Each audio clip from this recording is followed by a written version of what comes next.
Yo, people, we are back for another edition of Commissioner's Corner. I'm your host with the most, NK, the man of the hour, too sweet to be sour. And of course, I'm with the UK's number one black wrestling historian, the Pro Wrestling Encyclopedia. We got knowledge in the building. How you doing, sir? I'm good, NK. What's going on with you, bro? Nah, man, I'm chilling, man. I'm chilling. You know what? I'm actually. I saw yesterday, obviously, the Rev Pro show happened, and we'll touch on that a little bit. And I was so gutted I didn't go. I was I know, so gutted I know. I did not I go. know.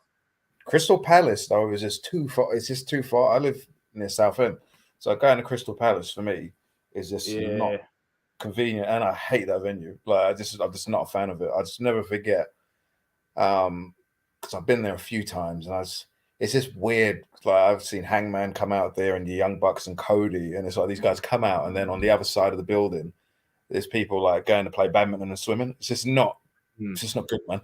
I just don't like it. I see it's a bit. Tanahashi. But you know what? I will say though, they dressed that venue up well though. From Yeah, the footage I saw, they dressed it up well. It didn't look like a gymnasium from the place I saw it. Because I was like, really? I was like, yeah. But before we get to the topics, I want to big up everyone who's watching live. Make sure you like, share, comment, and subscribe. Big up everyone in the chat right now. We got Navy in the chat. Navy, big up Navy. Always showing love to the various shows we're doing right now. NK, you actually liked a TikTok of mine today. It was a JY edit. Do you do edits, bro? Because I'm seeing a lot of edits on TikTok. If that's you, then then that's sick, man. Because the JY edits are like amazing, bro. Like keep up the edits. If you do more, feel free, spam us in the comments, promote yourself, put your TikTok down below, let the people know what you got going on with your edits, man. But I don't have TikTok, Navy. Sorry. yeah, nah, I can't If lie. they There's a whole if they're good, NK sends them to. If he'll send them to me, I'm sure. But yeah, I don't have TikTok, bro. Sorry, go on, NK. nah. Do you know what it is? It's like the TikTok edits are like mini music videos, isn't it? So it's like they'll put like a few songs, they'll put a song over like a match or a promo, and then just makes the thing more cinematic and stuff. There's a lot of AEW ones. There's a lot. Like you just go through TikTok, see a ton of AEW edits. You don't Like send me a lot of wrestling TikToks. You send me TikToks of Casey and JoJo drunk all the time, or Keith Sweat embarrassing himself. That's usually what you send me. Because that's half of my TikTok is wrestling, half of my TikTok's R&B. Like, you know what I'm saying? I see a lot of old man them drunk. I'm just, hey. Come on out there, bro. Do you know who Danny Boy is? No. Danny Boy. He was an R&B singer in on the West. He's from Chicago, but he was on Death Row Records in the mid '90s, and he was on a few hit records, mostly Tupac. He was on a lot of Tupac records, and I didn't know this until recently. But he used to tour with Casey and JoJo, and he used to be a backup singer, but he could also do really good Casey and JoJo impressions. So when they couldn't perform, he'd actually sing. So they'd be standing there, and he'd be singing their parts on the back, but no one would notice. So them guys. Yeah, it's just terrible. Absolutely terrible. Hilarious. Have there any been like speaking? Have there been like any any stories of like a wrestler being sick and then another wrestler like filling in for him? Like let's say it's a luchador, a luchador being sick, and then there's another like wrestler who wore that mask and filled in for him. Oh yeah, oh yeah, loads of times. There are wrestlers that used to borrow their masks to other wrestlers to do dates for them. There was, I remember Kabuki went on honeymoon. Great Kabuki went on honeymoon, and he gave his mask to another wrestler to work the dates for him while he was on honeymoon and stuff like that. Yeah, happens all the time. Crazy. But I don't know about now. I assume it happens now. I don't hear a lot of lucha stuff, but back in the day, it happened a lot where guys would borrow their masks, or if guys weren't able to perform, they just ask someone else to do it, or promoters would hire like 2 wrestlers or 3 wrestlers, and they just have them wear different masks and go out as different wrestlers throughout the night. You get Dr. X or the Executioner or Spider-Man. Yeah, Navy says probably happened to suicide in TNA. Oh yeah, that happened all the time. There was like a bunch of different people who've taken on the suicide moniker. But yeah, man. Yeah. He was actually really good. He was actually really over. Even though from a TV branding perspective, that's probably a nightmare. Like I just remember that guy. He come on in a zip cord. He come from Yeah. a zip cord, and I just remember he was like 20 feet off the ground, and this zip cord looked so ghetto. It just came to the ring. It was horrendous. Like, You think they would have learned from Owen Hart, but boy, companies never learn these days, do they? But no, they thank do God nothing not. happened. But speaking of which, there's a lot of topics to talk about within the pro wrestling universe today, but the main attraction, what's on the thumbnail, what is on the title is Blackpool Combat Club are going to Arena Mexico to face. I've got the card up here. To face Mystical, Volador Jr., Blue Panther, and Ultimo Guerrero versus John Moxley, Claudio Castagnoli, Brian Danielson, and Wheeler Utah at Arena Mexico.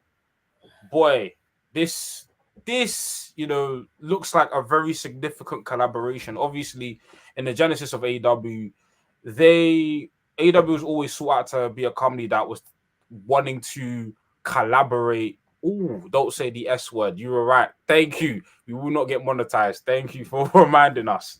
AEW has always been a company that sought out to collaborate with other companies, and for a long period of time, the Mexican company that they were collaborating with, they were in bed with for a long period of time, was AAA. We'd seen the AAA championship on the hands of Kenny Omega. We'd seen, I think, Ray Phoenix hold it for a period of time, and now obviously right now, even in current AEW programming, we are seeing Vikingo hold the AAA title. However, over the past couple months, we have seen AEW build a relationship with CMLL, and this seems to be the culmination of that relationship, where AEW talent are going to Arena Mexico to fight. The Blackpool Combat Club are going to Arena Mexico to fight various legends at CML. This isn't the first time, obviously, AEW talent have gone to Mexico. Obviously, several AEW talents have been on Triple Manias and so on and so forth. But this one seems to be a really big collaboration. They're making a really big deal out of it. And it's something that's been heavily promoted on TV. Because I remember with some of the AAA shows, some of the angles weren't necessarily promoted on Dynamite on TV, too heavy compared to this. This seems like a story that's been obviously progressing on Collision, and we're seeing it come to fruition at Arena Mexico. But for me, last week we spoke about how AEW can grow their audience, because ticket sales has been a problem. And me and you have spoken many a times about tapping into that Mexican market, tapping into that Latino market.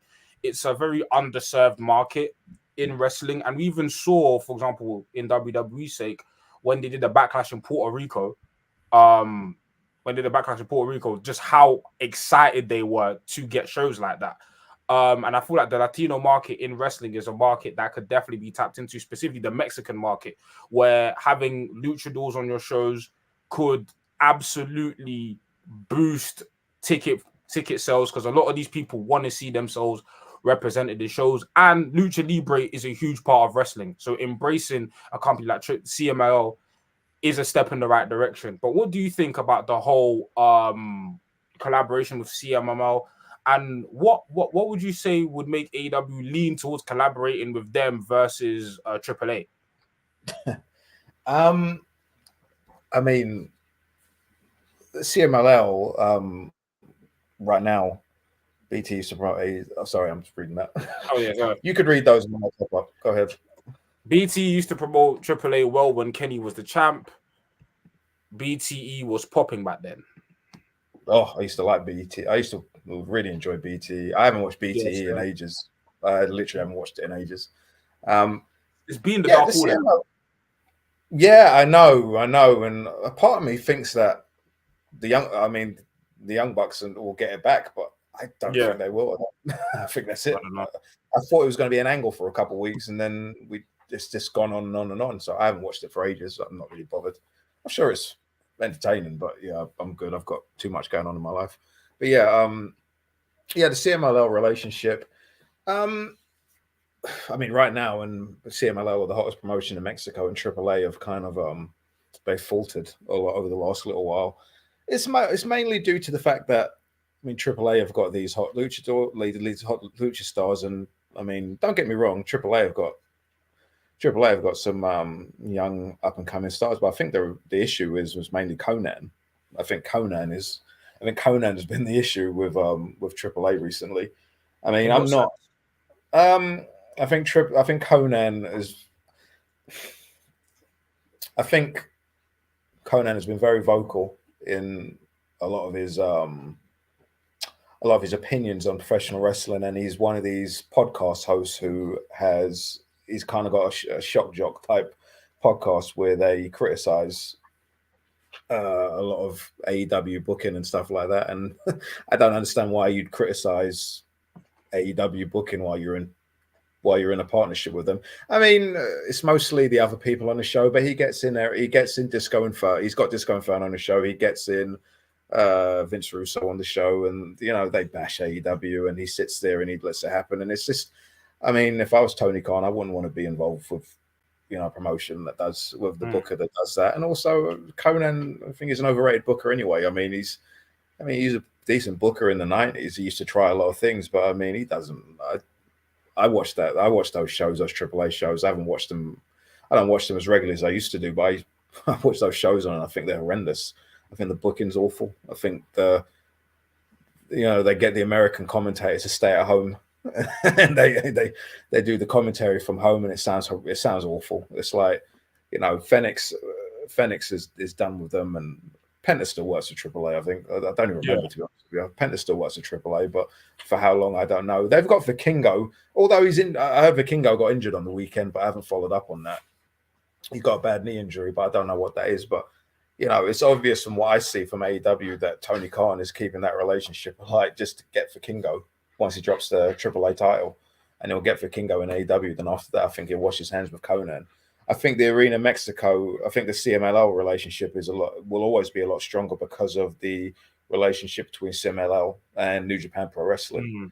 That is sorry, give me a second. So I've got 3 dogs right here on my side here, and one of them is really irritating me.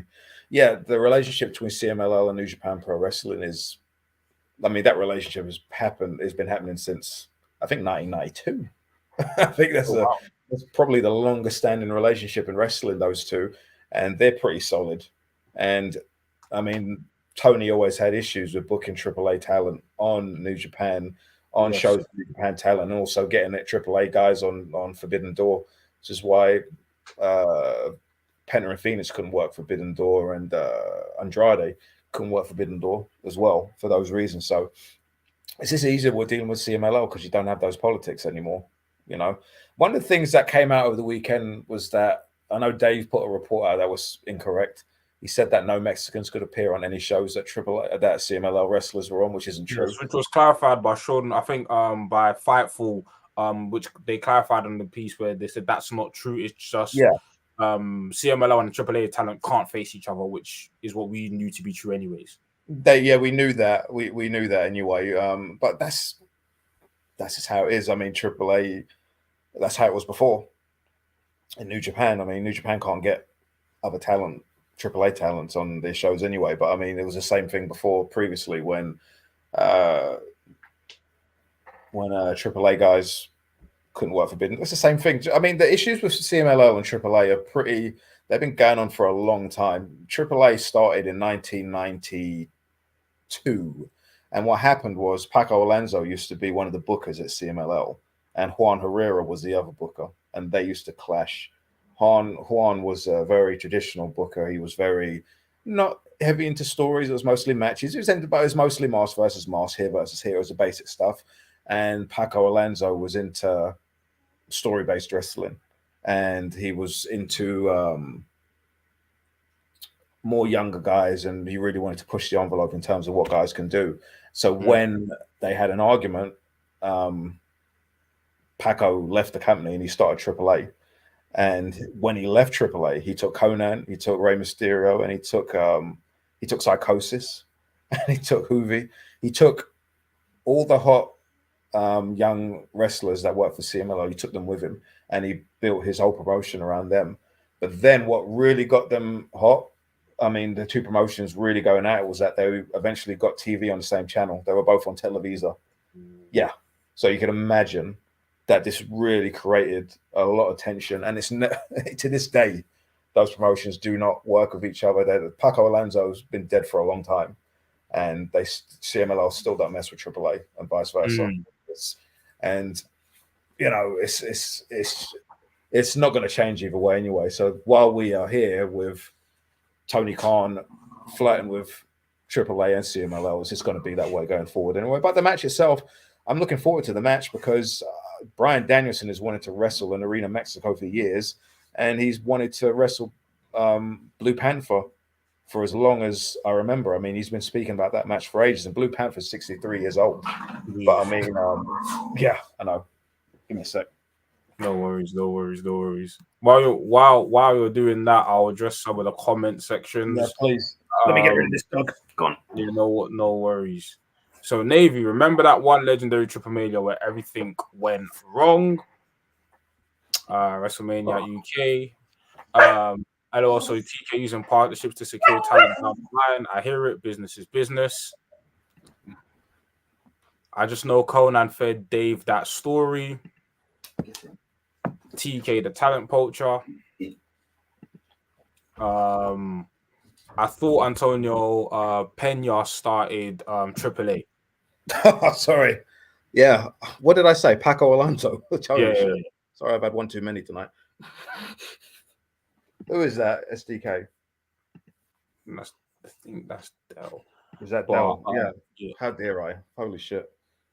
Personally, I'm fine of poaching talent. Business is business. Let's not just pretend that as fans, that's exactly what's happening. I'm fine with poaching talent. I think that TK is definitely poaching Vikingo. I've got no doubt in my mind that he's waiting for Vikingo to drop that. That's one of the reasons why I think Vikingo's had that title for so long. He's had that title for a while, and I think the reason why he's had that title for a while is because I think that they know as soon as he drops that title, TK's gonna try and get him. I think the whole TK poaching talent thing, I think a lot of it is overstated, but in this instance, I definitely think that's the case. But you know, at the end of the day, I don't know what Vikingo does money-wise in Mexico, but I mean, wherever he goes, he's gonna earn a lot more money in the US either way. I don't see him in WWE though, Vikingo. I just don't see that. I don't know. I don't see that as a good fit at all. I mean, they got Dragon Lee, and he's doing pretty. How is Dragon Lee in WWE? I mean, I saw him. I've heard he's doing pretty well. I don't watch the product week, but I've heard like Dragon Lee's been doing pretty decently. I mean, I don't really have a lot of hot takes, but I'm not that enthused by Vikingo, to be honest. Why is that? What's wrong with Vikingo? I just think his matches are very formulaic. I just think Vikingo. I just think this is very spotty, here.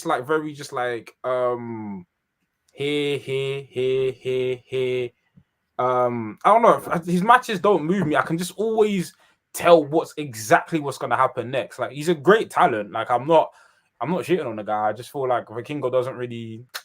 I'm not that high on him. There's other luchadors. Like, I'm way higher on like other guys than, for example, Hechicero. From the brief stuff I've seen about him, has impressed me more than Vikingo.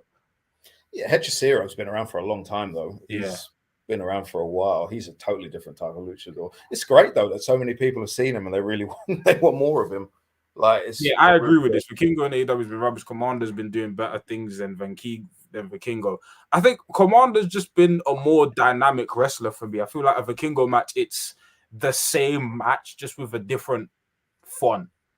Okay, I feel like I'm defending Vikingo, but I don't. I'm not. I mean, I like Vikingo. I think he's really talented. I think he's such a good flyer. I mean, whatever. I mean, what happens in between the moves? I mean, between the spots is different. He's not a fantastic wrestler, but he'll get better over time. But as far as flying, he's pretty awesome and revolutionary in that respect. But I do get when people. I do hear the criticism, and I think Commander has been pretty good in AEW. My problem with Commander in AEW is he never fucking wins matches.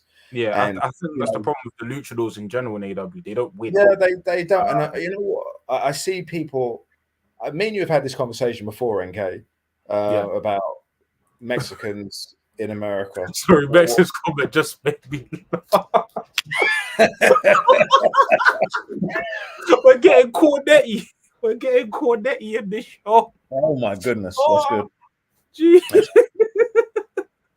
Oh, I'm gonna stop drinking I'm because not the I'm one already. who said it, but I agree. He's a circus act. Oh my goodness, that's funny though. Vikingo is extremely good. He's just not a great Yeah. wrestler. Yeah, yeah, for sure. Yeah, that's I right. just think That is Del, right? It's a follower. It's a follower. Oh, okay. Well, either way, it's true. Vikingo isn't a great wrestler. I mean, he may over time become a great wrestler. I mean, he might be, but yeah, he's just. I don't want to say he's a circus act. He's not. I mean, he's awesome. He's got awesome spots and stuff. It's just the moments in between spots that it's just like there's a lot of like emptiness. Like it's like spot, and then the moments between spot are just empty. And it's Taurus is really good. Commander's been great, but it's like we said, you know, the problem is that these luchadors, they don't win matches on AEW, and it's something that's when Eric Bischoff introduced lucha to America, and I say he did. I mean, he introduced it to national television. He got Rey Mysterio and he got Hoovy, and so he got all these luchadors onto television, and he was the first guy to, you know, actually promote them to that extent in America, and they got over huge because no one in America had ever seen anything like that before. You got to understand, in 1996 when Rey Mysterio showed up, he was revolutionary. You know, it was amazing at the time, and he had all these great wrestlers to work with, these great luchadors. Problem was though is that so many of those guys were used on television. They never won matches. They always got over because the fans liked them and stuff, but they were always treated like they always were treated like jobbers, basically. And in AEW, I think the problem is that the guys aren't treated as badly as the guys in WCW were. They're not getting squashed. Commander's going out there and he's having really, really good matches on television. He's getting tired, but he never wins matches. And I feel that, you know, these guys, he's not the only one. Like there are a lot of people in AEW that are used to have great matches and then they have great matches and they lose. But I think with the Mexican talent, we really need to get at least one who can have great matches and actually win. I mean, Penta and Phoenix have been around for a long time and they still are over and they have great matches. But I think to myself sometimes, like Penta is such a good heel. He's such a good heel. Yeah, such a good heel. And he's a fantastic babyface as well. And I think to myself sometimes, you could really do something with him. Like, you know, it's like, when MJF was the world champion, we could have got a short program with him and Penta or him and Phoenix. Phoenix is a fantastic babyface, and he's still young as well. Phoenix is like, what is he, like 32, 33 years old? He's still really young, and Bandito's been banged up and stuff, but he's another one as well. Where even when he was on TV, Bandito's great, but even when he was on television, he was having really good matches and he was losing most of them. And it's like, I just wish that we could just get behind some of these guys and be like, look, these are our Mexican stars, and give the Latino audience a reason to actually watch the show and come to your shows, because, you know, they need representation as well. They need representation. WWE have tried to get a Mexican star for years and years and years, and they've failed at it every time. That's why they always keep going back to Rey. You know, they tried with a few. They tried with Del Rio. He wasn't the guy. They tried with Mystico. That wasn't going to work. And you know, they've gone back to Rey again. You know, somewhat. But I mean, what's your thoughts on it? Yeah, I think we need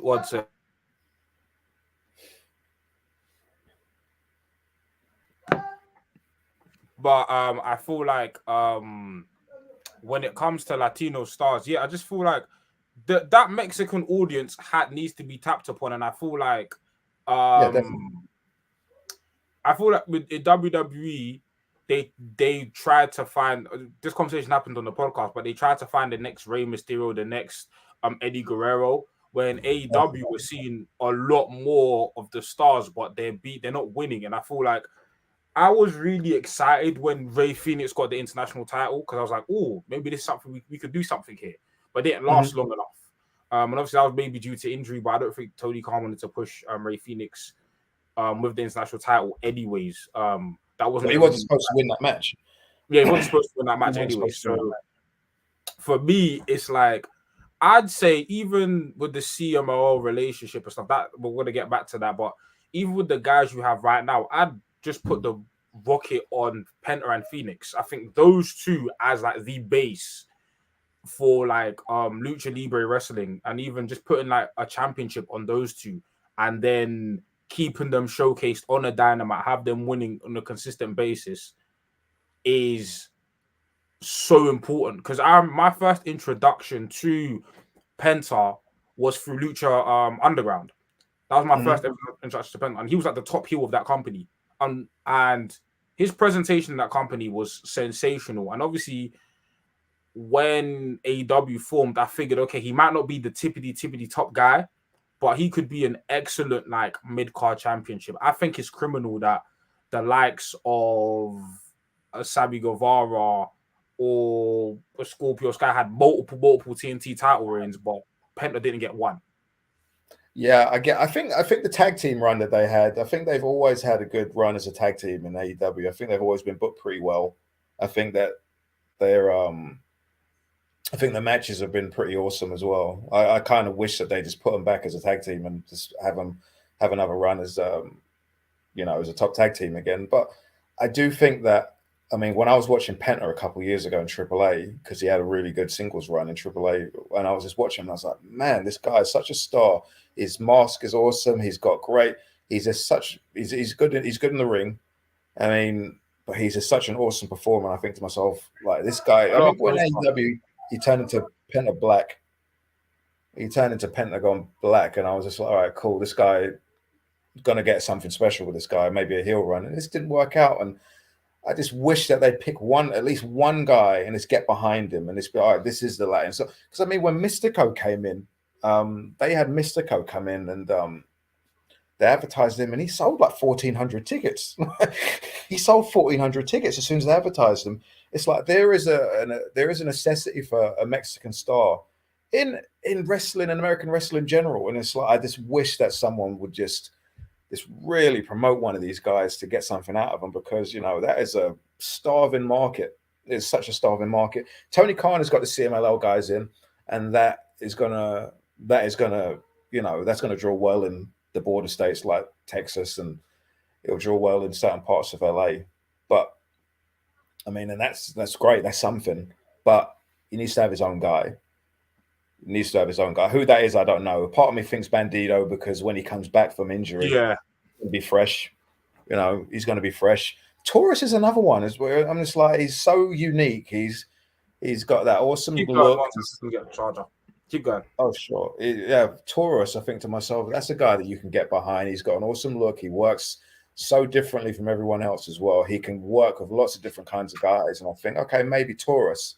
But then I guess if you want to promote a star, you want like a superhero kind of babyface who can do all kinds of awesome stuff. So, maybe if they do get Vikingo, maybe Vikingo's that guy. Or there's someone, I don't care who it is, just push someone. WWE tried with Del Rio years ago. They really wanted Alberto Del Rio to be their Mexican star. The problem was that they turned them babyface and they gave an American flag, and they had a guy chant USA. It's like, what kind of Mexican star is what kind of guy? It's like, what kind of Mexican fans are going to get behind this guy? Yeah. I thought, and also it's like right-wing Mexican babyface. Yeah, I thought for me the luchadors or the Mexican wrestlers I look at. So I'm super high on Rush. I am desperate for Rush to do. He's someone I look at. I'm like, he's amazing. Rush even teased on Twitter that there might be 2 more members added to LFI. So I wonder who those 2 would be. But for me, Rush is somebody that I definitely think should be like either like the heel or like the tweener. But for me, I'm super high. Okay, Penta, Phoenix, they're the original, so I'm always gonna bank on them. But in terms of someone new they brought in, Bandido, just the look, the gimmick, just the presentation, the cowboy stuff. I mean, there's so much. When I look at Bandido, there's just so much money to be made there. And I'm like, Bandido could easily be a star. Like, I remember how over he got during the Danielson match. And I was like, What? and there's so many quick fire, like him versus Hangman. You could just easy cowboy stuff. Like you could do so many angles about that. But I agree, it's like the Latino market in wrestling is a market that has been ignored for far too long, and it's a huge market. It's a Del Boy says, "Yep, Bandido versus Roosh for the AEW title. I'll be there." Listen, Oh my that would be goodness! What a match. sensational. And like you said, Roosh, I forgot about Rushenko. You've totally reminded.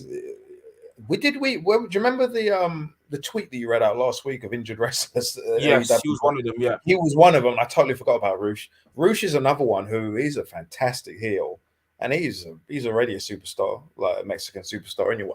Like you know what the thing about Roosh as well? It's like he came into AEW and he got himself over so quickly. He got more yeah, over than Andrade did. He stole yeah, Andrade's he stole Andrade's heat.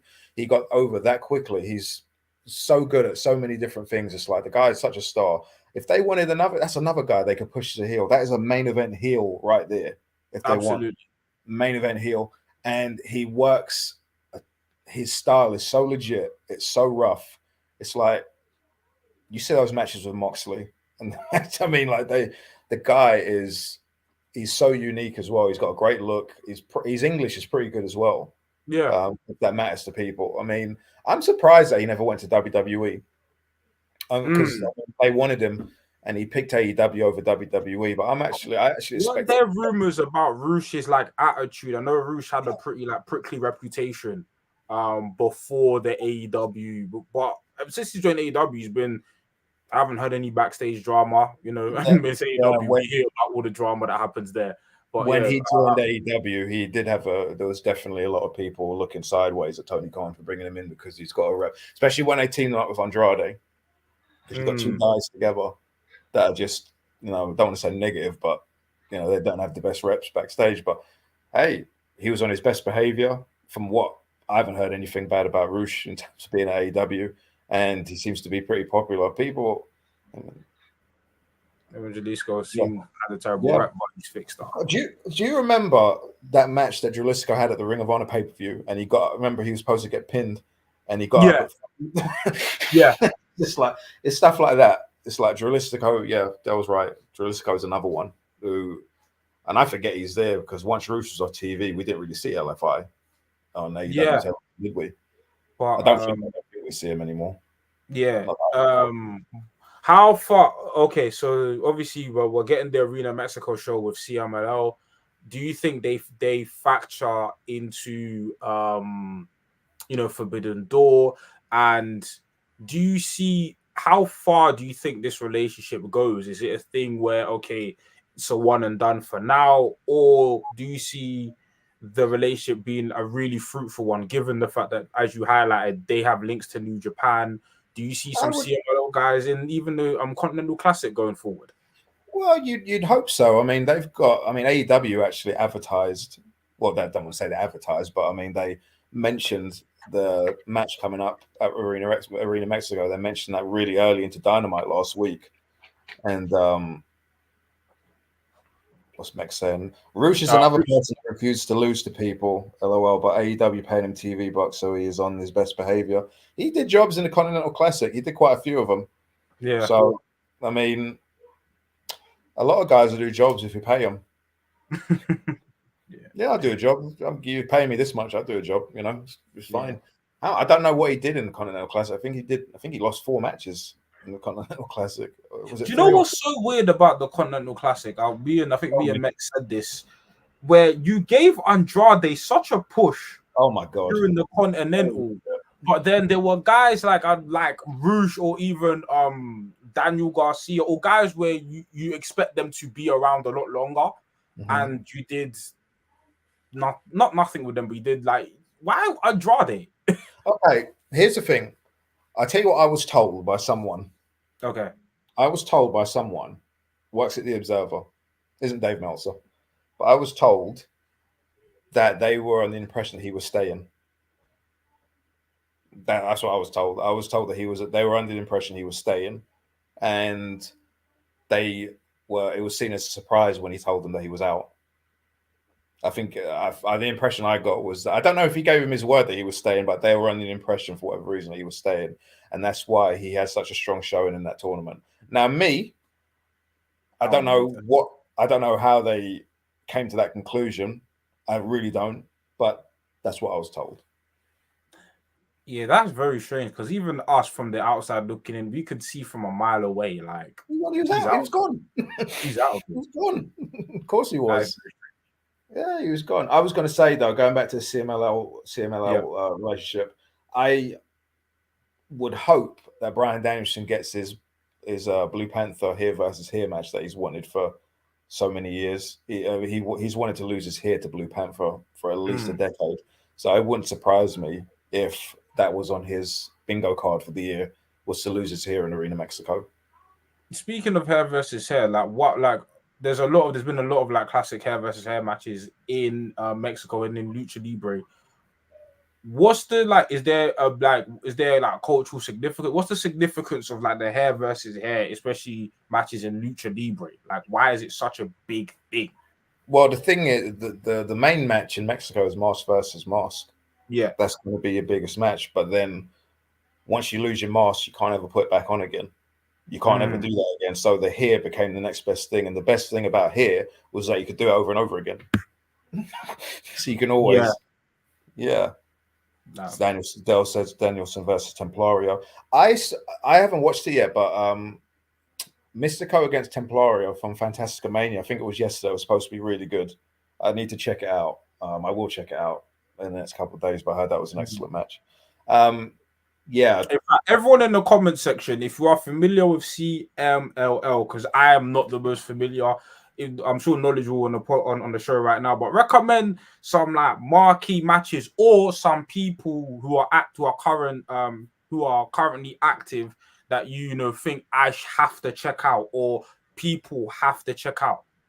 I sent you that anniversary show from last summer. You did. Yeah. You should check that show out. You should check that show out. It's really good. Also, Lucha Blog has got on his Twitter page, he's got his hard drive there, and you could actually click on his hard drive, and he's got so many Mexican promotions on there, and he updates it every week. So if you're looking for some sort of lucha match from AAA or Crash or whatever promotion, you check him out, and you'll find a lot of content on his Twitter page. So yeah. But I was saying, so the mask versus hair versus hair. So that came after the mask versus mask, where the best thing about the hair is that you can just keep growing it back, and you could do those matches all the time. Like Conan, when Conan was going bald, he started getting hair extensions, and he would just cut those off. He'd have hair versus hair matches, and he'd just cut his extensions off, and then he'd get more extensions. It's just you do that all the time. Yeah, I hear you, man. I hear you. But speaking on, we're talking about representation. It is Black History Month for, our brothers and sisters and folks in the States. So, me and you have discussed some of, some of the most prominent Black wrestlers, but me and you had a very interesting conversation about a current wrestler today. Here's a question for the comment section as well. Is Ricochet one of the greatest Black workers of all time? What are your thoughts on that, knowledge? I think he is. I think work-wise, I think catalog-wise, I think Ricochet is the greatest Black wrestler of all time. I can't think of a Black wrestler that's got as much great matches as Ricochet, who can work as many styles as Ricochet. I mean, I'd put him as the best working Black wrestler of all time.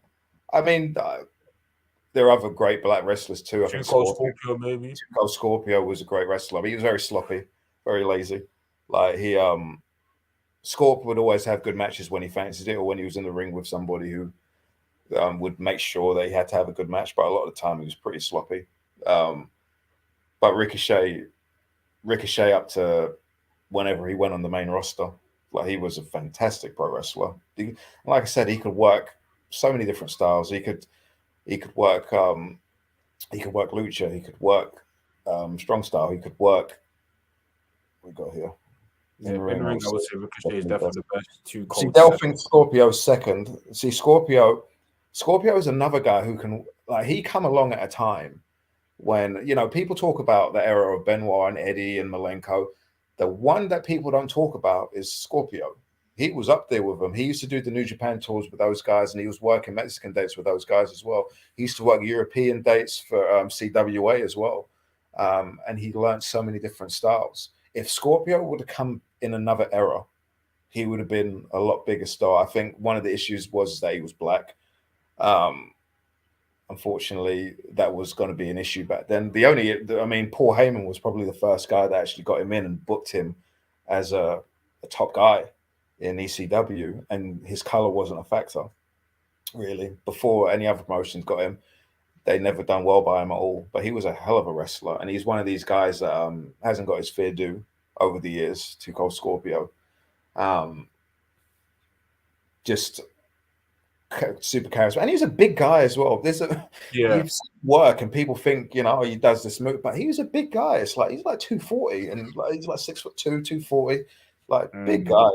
If Too Cold Scorpio came out in the 2000s, he would have fed generations. Yeah, 100%. He really would have. He really would have. He was before his time as well, and those guys loved working with him. Eddie, Benoit, they loved working with him. He was on. I think there was an archetype. Correct me if I'm wrong. There was just I think in terms of Too Cold Scorpio as well, there was an archetype of what a black wrestler should be. In terms of a black wrestler should be big, burly, you know, Ahmed Johnson type of guy. Whereas Too Cold Scorpio was like, he was a big guy, but crazy athlete, just crazy athleticism. And I don't think maybe his era was ready to accommodate that type of wrestler.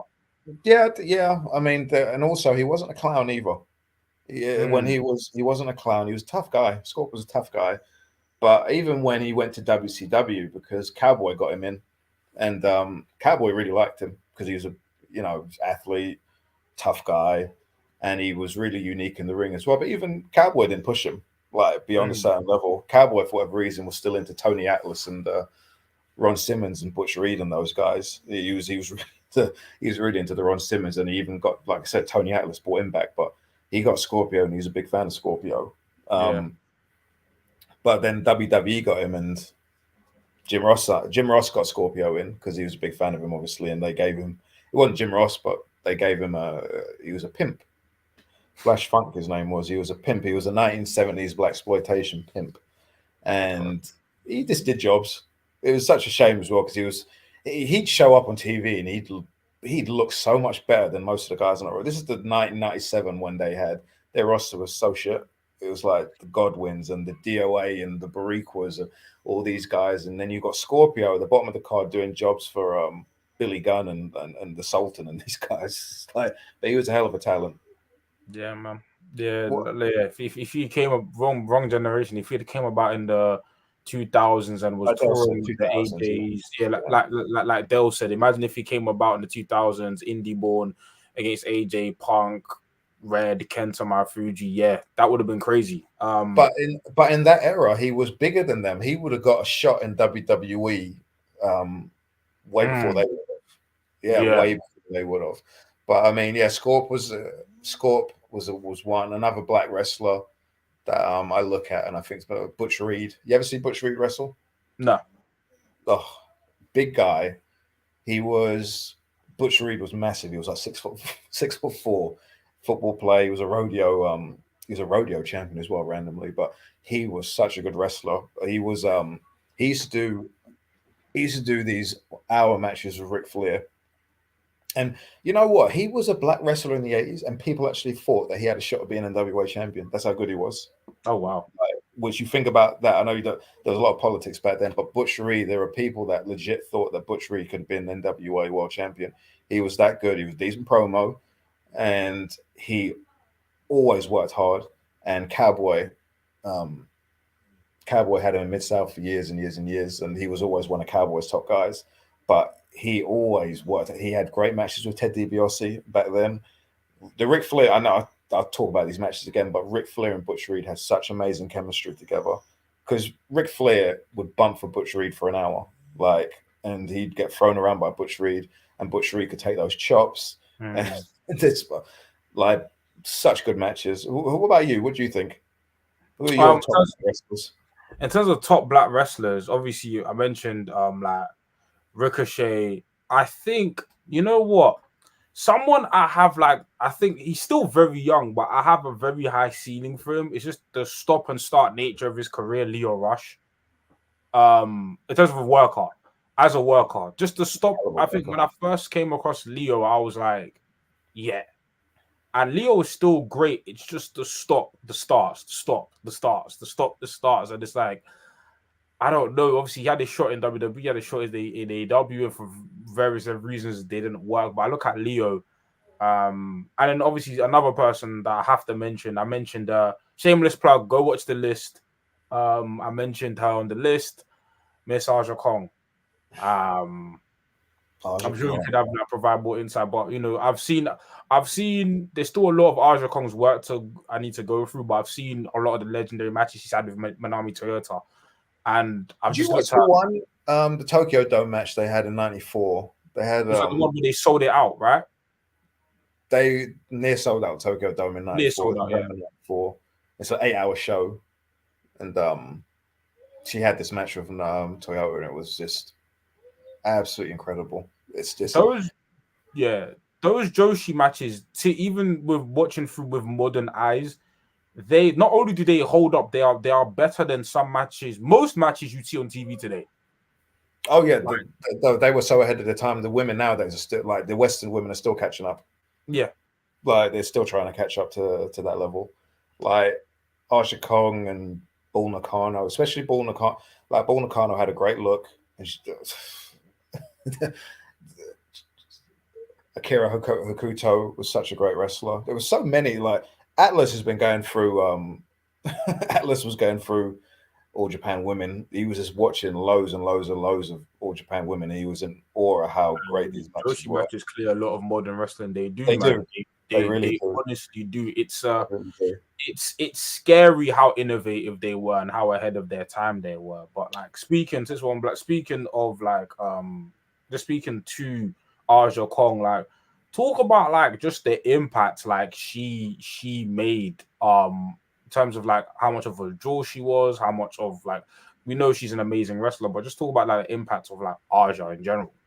Well, she came from the era. She came after Dump Masamoto, who was a massive heel in Japan. She was like one of the greatest drawing heels of all time. She came on the back of that run of Dump, and it was a look that she had. She was short, but she looked like she worked like Vader. I remember at the time, like people compared her. She was like the female Vader, the way she threw her punches, and this is style in general. But she was legit. She was so legit. She was like she was authentic, and people believed her. Well, when people saw her wrestle, they thought that it was real. She was that stiff at the time. She was a big draw. She was like one of the All Japan Women in the early '90s was such a massive promotion. Obviously, you had New Japan and you had All Japan as a top two, but All Japan Women, they did big business. I mean, you can talk about Stardom nowadays. All Japan Women was so far ahead of the popularity that Stardom has nowadays. They were selling out shows. They were selling out Budokan on a regular basis, and Aja Kong was their top heel, and Bull Nakano was another top heel as well. But the matches that they had with Manami Toyota, they were the perfect combination of you've got this amazing baby face like Toyota. Atlas will tell you, Toyota was such a fantastic baby face, and she was another one as well. She was tiny, but people believed in her. It's kind of like Shawn Michaels, because Shawn Michaels was a really good baby face, and he was a lot smaller than other people, but people didn't really mention the fact that he was small because he was that legit, as in like people really thought that he could go up against Vader, and it wasn't a question of he's too small, because he was that good, and Toyota had that. So when she wrestled people like Aja Kong, it was just such a great clash of two fantastic pro wrestlers, and the size was never really a question, really. But she did big business. She came over here as well. Over here, she went to America too. She worked for WCW for a bit. They gave her a shot.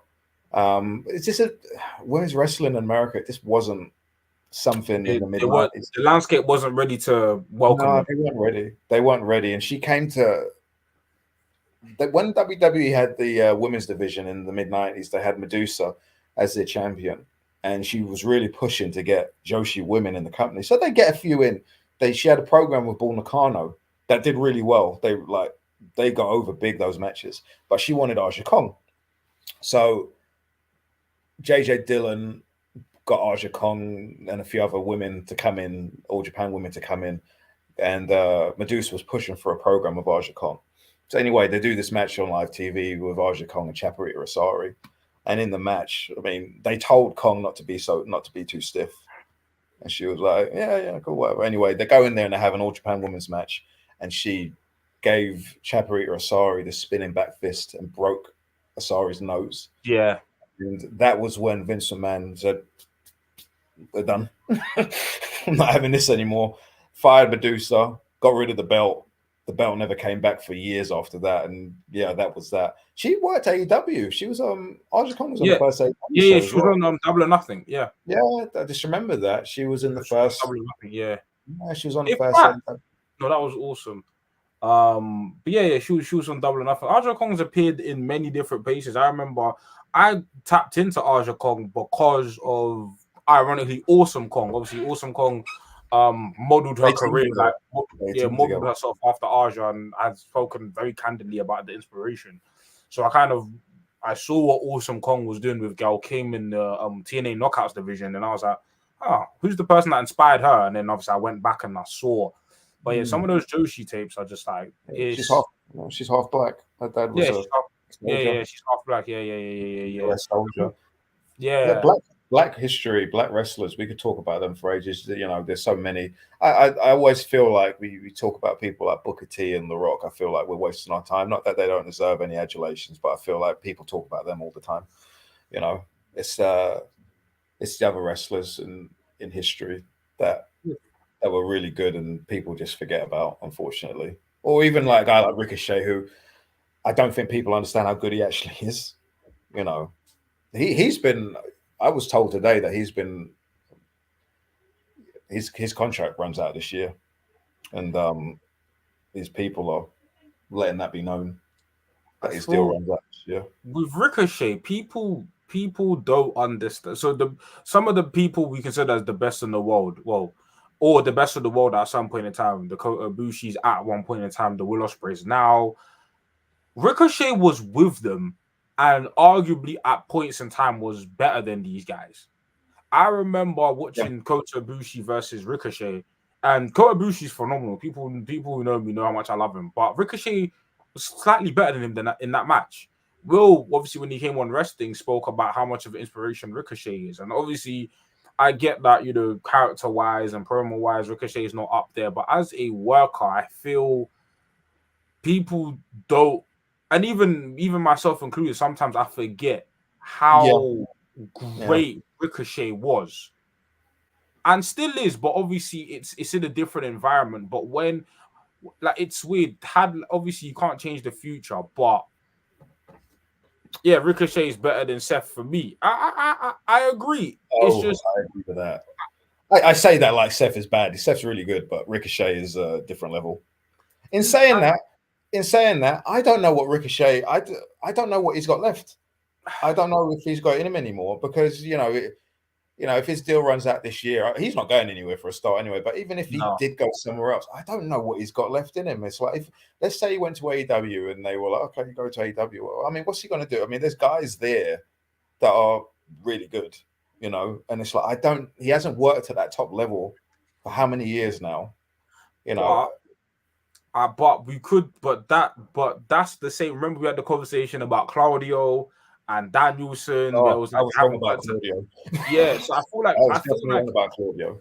I feel like when you are a top wrestler of that level, of that ilk, it's always in you. Yeah, it may take a few reps to come out, but I feel like Ricochet, even harking back to Lucha Underground, Lucha, just seeing Prince Puma against the Ricochets, against the Phoenix, against the Mil Muertes, against Penta, just knowing how good Ricochet is. Like, people really need to put some respect to his name. I know it's funny to joke about him, but he's literally one of the most talented people to step foot in a wrestling ring, and people really need to know that. Like, it's not even his NXT run.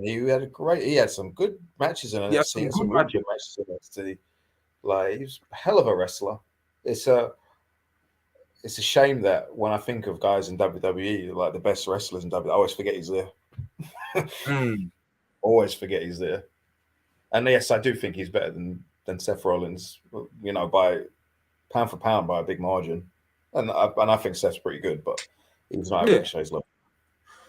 It's just you ask yourself sometimes, what are these what if questions? You know, what if Ricochet stayed with the pack that he was with? And obviously, you can't. At the end of the day, people are in wrestling to make money, so it's not a thing of why did he go WWE. Look, he made money. He met his missus over there. You know what I'm saying? Like, and he's had good matches in WWE. This isn't me saying he's had bad matches in WWE. It's just me saying, just the pack he was rolling with and he was competing with, the legendary status them lot have gone on to achieve.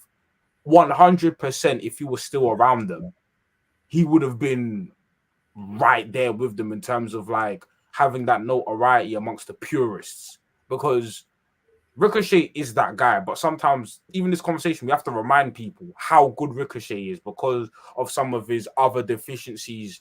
Because WWE is a product that has good wrestling, but he doesn't have like the materials in terms of the character work or the promos to, be a top guy in WWE. You need to have other qualities other than in ring.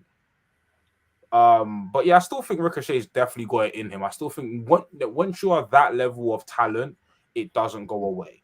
And I would kill to see, and again, to go back to the Vikingo conversation, not to shit on the guy, but this is why, like, I'm not impressed because I've seen guys like Ricochet who pull off these amazing sequences and spots, but the in between still works. That's why, for me, when I see Vikingo, I'm like tremendously talented, but like the guys like the Ricochets, the Phoenixes, obviously the Bandido, that those guys are able to put everything together. Yeah, Dragon Lee, those guys are able to put things together. Like I even think of, like, imagine Ricochet, like, I know he's been in the best of Super Juniors before, but imagine him with the likes of Hiromu, the likes of Desperado, the likes of 2019 Will Ospreay. Just the matches are the possibilities are endless. But to be fair, he had an amazing match with Logan Paul. And Logan Paul's someone I'm quite high on as well. I think Logan Paul's a tremendous talent. Oh, he's great. Logan Paul's awesome. Yeah, he's really awesome. He's someone I wish got into wrestling a bit earlier.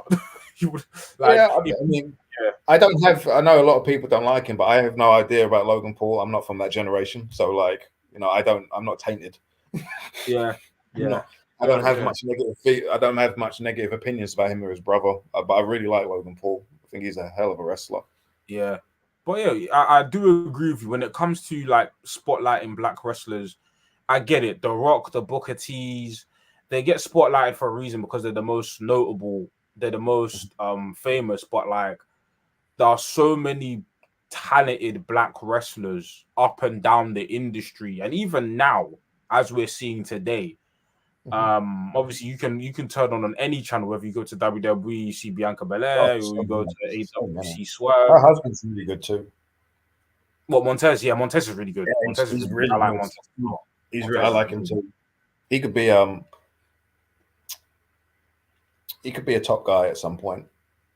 He's got the charisma for it as well. Montez. Yeah, he could be a top guy. He could definitely be a top guy. He's really good. Let's talk about Coco B. Well, Power Uti. Power Uti. Oh my god, Power. His wife, Power Uti. Power Uti. I remember. I forgot about Power Uti. Last time I heard about him, he was accused of killing his wife.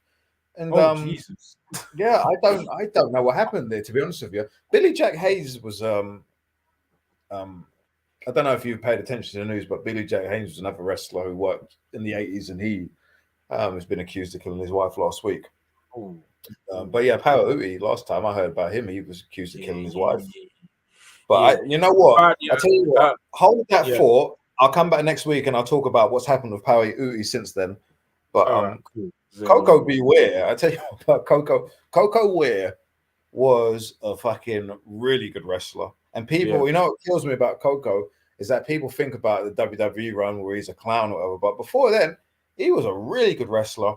And he had a rep for being a tough guy as well. You know, he used to beat up Coco used to beat up guys. He was because back then, white boys would take the piss out of him or whatever. So he had a rep for being a tough guy, a badass guy. He's a hell of a wrestler, super stiff wrestler as well. He was really stiff. And he was really athletic. Like, you should go back and watch Coco Beware, like especially the Southern stuff in Memphis. He was a really good wrestler. But yeah, the WWE, he was, the clown. He was a punch. Coco Beware was brilliant, mad agile. He was, and his brain buster looked fucking brutal. If you ever see that guy's brain buster, it looked like he killed guys. I'm sure he did. It's impossible for that not to have hurt. Like, really, he had a top rope drop kick that used to knock guys' heads off as well. Like, he was people really like Coco. He had a long run in WWE for years. They always had him around because he was a really popular wrestler, like amongst the boys. It's always good to be friendly backstage because you'll keep a job way longer than you probably should. But Coco's another one. There's a lot of black wrestlers. Like JYD is one that I love talking about. JYD. Another one I always talk about is New Jack. Because I'm a big fan of New Jack. I think as a promo, I think New Jack is one of the most underrated promos in wrestling ever. I think as a promo, the man was absolutely fantastic. Have you ever seen a New Jack promo before? Yeah. Yeah, okay. Yeah. Have you ever seen the one where he talks about him winning the ECW tag team titles for his nephew who got killed in a drive-by? Have you ever seen that promo? I probably have, but it doesn't ring a bell. It is an absolute masterpiece. Just fantastic. It's got everything you need. It's got aggression.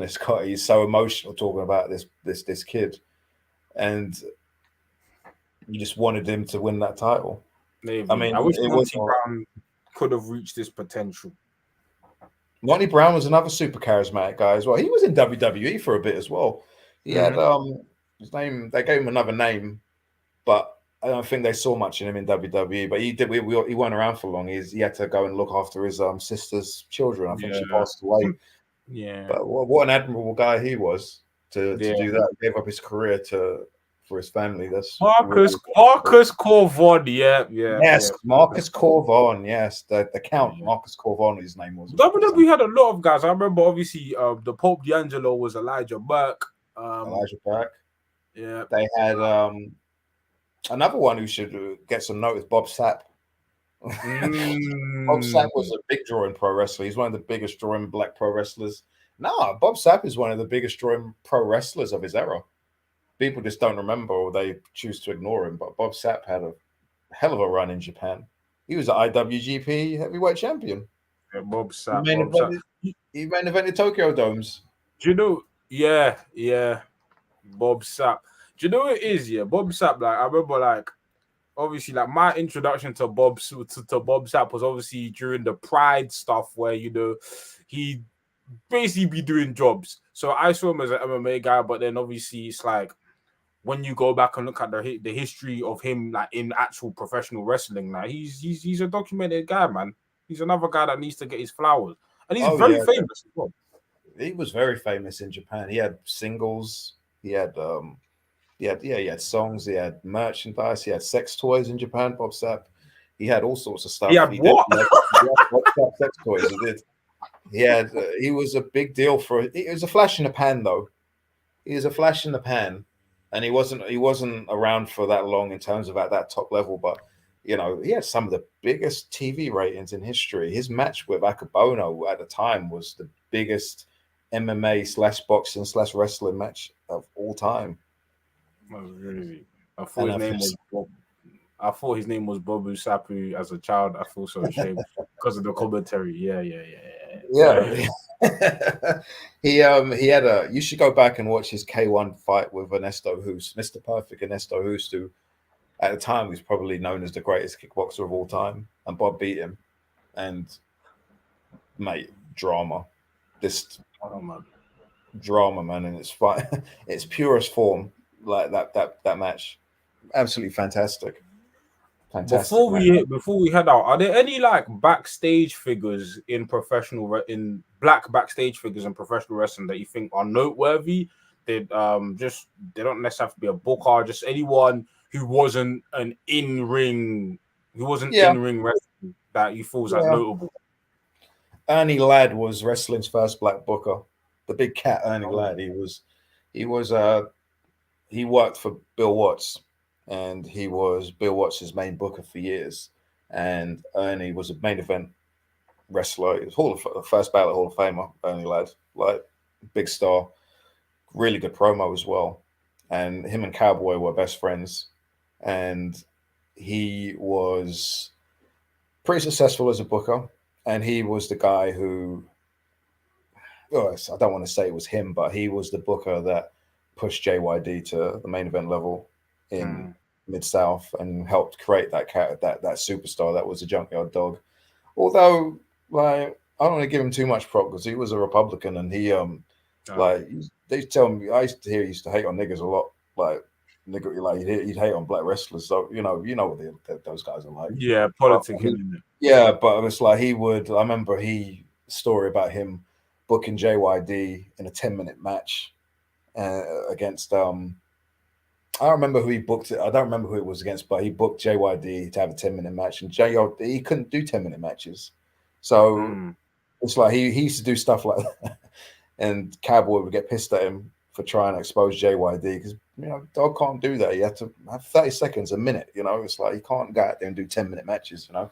But he was the one that pops into my head. There've been other I mean, like, think of another one. Notable black figures in wrestling. There's not that many. There's not that many really. Like Pez Whatley worked in the power plant for WCW and he trained wrestlers. But I mean, that's another one I can think of. But before we go out, I want to talk about something that's important to me. Today is the 30th anniversary of Kerry Von Erich's death. 30 years today, and I'm not going to do a Von Erich chat every week because I spoke about David last week because it was the anniversary of his death last week, and today is the anniversary of Kerry's death. But I just want to talk about Kerry for a minute and talk about how great of a babyface he was, because in that movie that's out, The Iron Claw, you don't really see how big of a star Kerry Von Erich was in professional wrestling. I think he comes across as a bit local, but Kerry Von Erich was a fantastic babyface, and he was one of the biggest stars in wrestling when he was alive. And he was, at one time, he was probably maybe second or third top babyface in the whole of America behind Hulk Hogan and the Junkyard Dog, depending on the day. He could be above JYD or he could just be below JYD. But that's how big of a deal he was. He was on that level. Kerry Von Erich. And he was a former world champion as well. But the thing with Kerry that made him so special was that women loved him as well. Men loved him and women loved him. Like, women used to love Kerry Von Erich. I don't think I've ever seen a wrestler come out to the ring and get that much screams from women as Kerry Von Erich did. He's truly one of a kind as a pro wrestler. And he was a good wrestler too. He was a good wrestler. I mean, he wasn't a great wrestler, but he was good enough. And if you put him in the ring with the right person, he would have a really good. He could work his ass off, especially with someone like Ric Flair or Terry Gordy or one of these guys who really get a good match out of him. He really worked hard, but he was so charismatic. And if he was around nowadays, he'd be such a star, like such a star. And he was. The charisma levels were off the chain, bro. And he had all these great qualities as well. He was likable. He was bashful as well, which is another quality that a lot of baby faces don't have. Where it's just like he was charming, he was bashful. It's like you could see that he was a good guy as well, and which is another part of appeal that baby faces don't have. There's not a lot of shy baby faces anymore who look like, they kind of look like they're a bit, don't know if I really want to be cutting this promo. I'm not going to do it anyway. I'm going to show my passion anyway. But that was Kerry. And he had the biggest, he worked a match with Ric Flair in 84. Sorry, Dell just said something in the comments. Oh, whatever, man. Whatever, man. Kerry Von Enke, I like it. Oh yeah, rated our superstar guap, but continue. Continue. But yeah, Kerry had one time he had the biggest main event in the history of Texas against Ric Flair in '84. They drew 32,000 fans to Texas Stadium. That's when he won the world title in memory of his brother David. And yeah, it's just I look at Kerry Von Erich now because I've watched a lot of Von Erich stuff recently, and I just watch him, and he's just such a one of a kind wrestler. I recommend you check him out. I recommend a lot of people check Kerry Von Erich out. He was just such a super talented, and he's there's not been anyone like him since really. But he passed away. He shot himself 30 years ago today. Yeah, he shot himself. He in his on his dad's land, and it's a shame. He was actually going to do some time. He's most likely going to do some time in jail, and he didn't want to do the time in jail. He was too embarrassed, so he killed himself. But yeah, if anyone wants to check out Kerry Von Erich, I recommend any of the Ric Flair matches. He did so many 1 hour draws of Ric Flair. It's not even funny. And the Texas Stadium match where he won the world title is a pretty good match. It's short. It's only 13 minutes because they wanted to get it on TV. But I'd say if you want to check that one out, it's a pretty good match. And the pop at the end of that when he beats Rick for the world title is incredible. It's one of the biggest pops you'll ever hear. That's just some of the comments, man. I hear a lot about Norman Smiley, not too familiar with his work except being a coach. Norman Smiley, Black Magic in CMLL, sorry. He was a really good he's from here. He's English. He could work our style, proper European style, and he did a lot of time for CWA. So he went to Mexico and he had a totally different style to everyone else. But so he incorporated the British style with working lucha without the high flyer moves, but the Mexican submission moves that he had. Norman Smiley's a really good wrestler, like really good wrestler. Yep. Dell was in agreement with you. Norman Smiley was really good. He had a good run in UWF. He did shoot style stuff for over in UWF as well. Thank you, Dell, for reminding me of all this stuff. He did have a really good run in CMLL in UWF. And then Supine says he was good in CMLL too, man. But yeah, man, there's been a lot covered, man. I enjoyed this episode, man. We spoke a lot about like I'm glad we really got to touch upon luchadors this episode because I feel like I got Paco Alonso's name wrong though, so that's terrible of me. it happens, it happens. But I feel like doesn't happen to me, so. But yeah, man, I feel like I said, luchadors, man, like they need to be. We don't just need to see them in wrestling; they need to be incorporated. That's across multiple different promotions, man. AEW, WWE, luchadors, Mexican wrestlers, man. I mean, I'm sure another episode we could talk about just that how influential lucha libre as a like pro wrestling style is. I mean, we can see it today, but just Rey Mysterio changed the game. Yeah, totally changed his game for the modern era. Before that, Mil Mascaras was pretty influential, but that was a whole generation ago.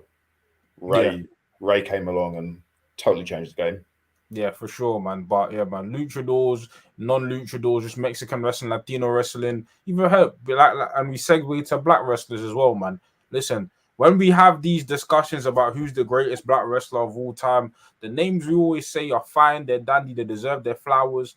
But let's add more names into the hat, man. And I'm sure today has definitely sparked a lot more conversation. I'm definitely gonna go back and watch some Junkyard Dog, you know what I'm saying? Watch some Too Cold Scorpio, watch some Marja Kong, you know what I'm saying? I'm definitely gonna go back and tap into other black wrestlers out there, man. Definitely. Don't watch too much Junkyard Dog because his matches were pretty bad, but like for historical purposes, isn't it? Yeah, watch his promos, not the WWE promos. He was a bit of a he wasn't that good in WWE, but the stuff with Cowboy, the UW, the Mid-South stuff. Check that stuff out. His program with Michael Hayes was the biggest. They did the Superdome match with him and Hayes, and that was the biggest match in Louisiana until WrestleMania. The WrestleMania where Brock beat Undertaker. That Oh, was the wow. biggest match in Louisiana until that date. And the story of that match was that Hayes blinded the JYD. He got hair removal cream in his eyes, and Dog couldn't see. And he had a baby, Latoya. She was born, and he couldn't see the birth of his child being born. And he wanted to get revenge on Michael Hayes. He had to get revenge on Michael Hayes because he cost him that he missed the birth of his child. And do you want to know something? Mm-hmm. They had this confrontation at the boys' club in Shreveport, and a sold out crowd at the building. And Hayes was in the ring, and Dog was in the ring, and he had his sunglasses on because he's blind or whatever. And a fan took a gun out and tried to shoot Michael Hayes. Jesus. Yeah, they thought it was real. And the funny thing is that years later, Dog said that he could see the guy with the gun, but because he was pretending to be blind, he couldn't do anything about it. So yeah. Yeah, there's a lot of stories about like that. I'm sure about like that where fans just try to like either beat up or assassinate wrestlers, but that's another story for another day. And I'm Oh sure you've yeah, got another story. plenty of those. Roddy Piper was stabbed twice. Oh gosh, oh gosh, oh Stabbed gosh. twice, two different occasions. He got stabbed. But yeah, yeah, man, this has been another amazing episode of Commissioner's Corner. Make sure you like, share, comment, and subscribe. But make sure you become a member. Become a member. You know what I'm saying? We've got the Discord that's active. We've got a lot of other membership exclusive content on wrestlings. But outside of this, make sure you tune in to the flagship wrestlings podcast. Make sure you tune into the E if you're a WWE fan. Make sure you tune into Revolution Radio if you want more AW conversations with me and Mex. We've got tons of content here for you, man. But yeah, man. And the list, yes, the list, especially the Black Wrestlers one with the context of this episode. Go back and watch the list. You know what I'm saying? We've got tons of content for you, man. But yeah, man, whether you've been entertained, whether you've been educated, or whether you're just here to watch two wrestling fans talk about Graps, this has been Commissioner's Corner. We are signing out. Catch you next week. Peace.